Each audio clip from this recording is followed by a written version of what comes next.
સંયુક્ત કુટુંબ પ્રથાનો નાશ થઈ ગયો. એક કુટુંબમાંથી અડધો ડઝન કુટુંબો જુદા જુદા થઈ ગયા.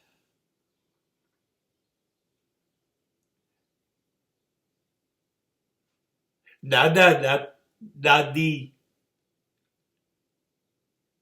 અને મા અને બાપ એકલા સડતા થઈ ગયા. હા, કદાચ દીકરા દીકરીઓમાં થોડી ઘણી દયા હશે તો વૃદ્ધાશ્રમમાં મૂકી આવશે. પૈસા ભરી દીધા, બસ ત્યાં સુવાનું છે, ચા નાસ્તો જમવાનું છે, અને લોકો દાન ધર્માદા કરીને પુષ્કળ ભેટ આપી જાય છે. ત્યાં રહો.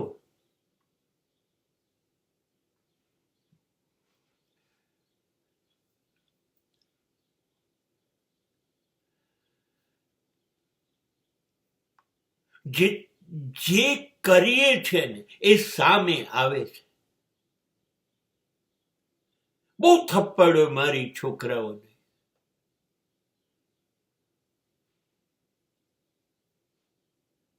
તોડી ફોડી નાખ્યા, અપમાનો કરી કાઢ્યા નાનપણથી. બસ ત્યારે મા બાપના હાથ મજબૂત હતા. આ લોકોને કોઈ આશરો આધાર નહોતો. ખાઈ લીધો માર. હવે એ લોકો 25-30 વર્ષના થયા, તમે 60 ના થયા. ઉપકાર માનો, થપ્પડો મારતા નથી. એનાથી એ બદતર હાલત કરે છે.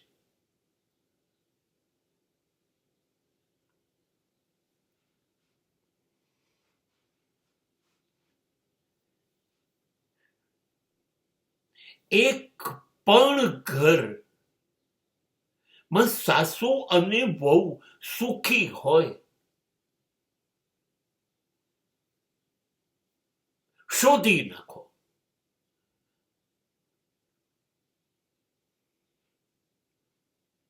નહીં મળે. વહુને 2 નહીં 4 પાંખો લાગી ગઈ. એને ઉડવું છે, પાંજરામાં બંધ નથી થવું. એને જીન્સ ને ટોપ પહેરવું છે.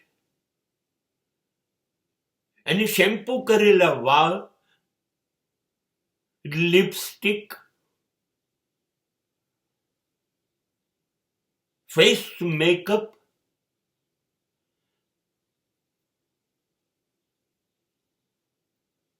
$50,000 કરતા મોંઘા મોબાઈલ ફોન, ગોગલ્સ, એક્ટિવા અથવા 4-વ્હીલર જો સગવડ હોય તો. શનિ રવિ કોણ નોકરીમાં નથી, રજા તો ઘરમાં પડ્યું રહે. તો વીકેન્ડની પાર્ટીઓ છે, દોસ્તો છે, સર્કલ છે, ક્લબો છે, પિક્ચરો છે, નાટકો છે. બસ આ ઉડવું છે. આ રસોઈ નથી કરવી.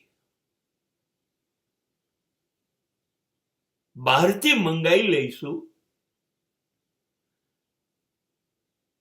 તૈયાર છે પડીકાઓ ઘરે આપી જતી કંપનીઓ. અમે નહીં રાંધીએ. હવે આ સવારનો નાસ્તો અને ચા, બપોરનો નાસ્તો ને ચા, 2 ટાઈમનું જમણ, જિંદગીભર કરેલી સાસુ કેવી રીતે સહન કરશે? એને તો એ દ્રશ્યો જોયા છે કે વહુએ પૂછવાનું કે બા દરવાજા બહાર જવું? બા હું મારા રૂમમાં જઉં સુવા માટે, મારા પતિ આવી ગયા. બા હું પિયર જઉં?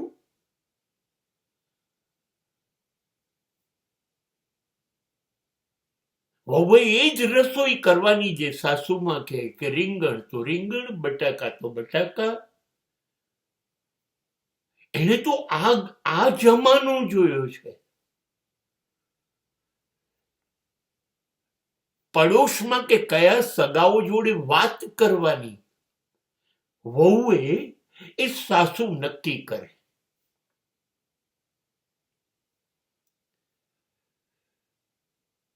જરા કાગી પાછી થાય તો એ વખતે દીકરાઓમાં શ્રવણનો જન્મ થાય અને હાથમાં જે આવ્યું એ લઈને કૂટી ખાય અને હિંચકે બેસીને સાસુઓ જુએ. તમે આ સમય જોયો તો હવે પાંખો વાળી વહુઓ કેવી રીતે જોશો?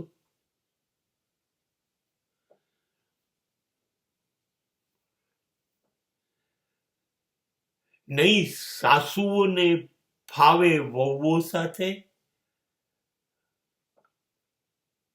અને વહુએ તો નક્કી જ કર્યું અમે બે, અને પોસાશે તો અમારા એક કે બે, આનાથી વધારે તો કોઈ ના જોઈએ.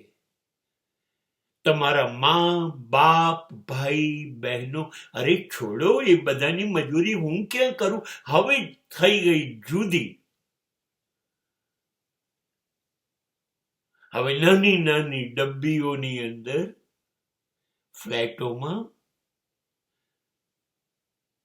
નાની નાની દુનિયાઓ ઊભી થઈ ગઈ.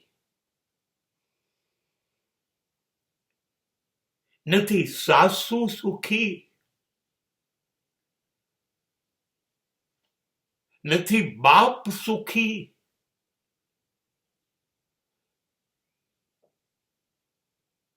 તો દાદા દાદી તો એનાથી પણ ભયાનક દુઃખી. સહન જ કેમ કરી શકે એ લોકો? તો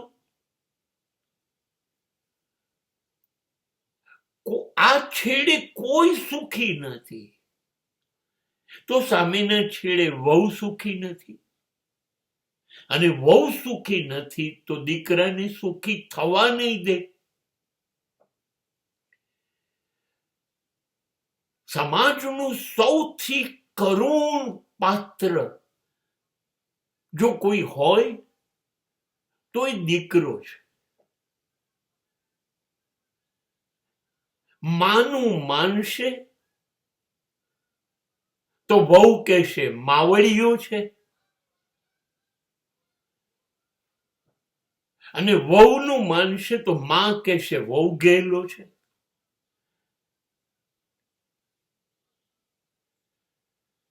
માં કહે એવું કર્યું તો ખબરદાર, ક્યાં જવું? ના માં તરફ જાઓ કે ના પત્ની તરફ જશો. હાલત છે ધોબીના કૂતરાની, ના ઘરનું કે ના ઘાટનું. નથી માને કહી શકતો, નથી પત્નીને કહી શકતો. સમગ્ર સમાજ દુઃખની આગમાં જીવે છે. એટલે ફાટ્યું, તૂટ્યું, ખતમ થયું સંયુક્ત કુટુંબ. અમે જુદા, અમને ફાવે એમ રહીશું, બસ.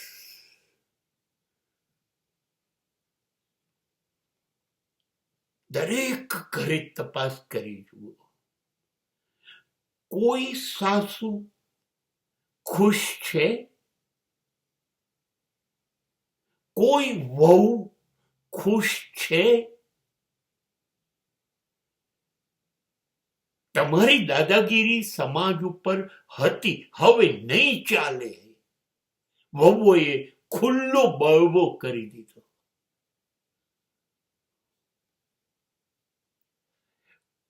કોણ સમજશે? કોણ સમજશે? બંને જણાય સોગંદ બે પક્ષોએ ખાધા છે. કશું સમજવું નથી, કોઈ સમાધાન નહીં. હું કહું એ જ સાચું.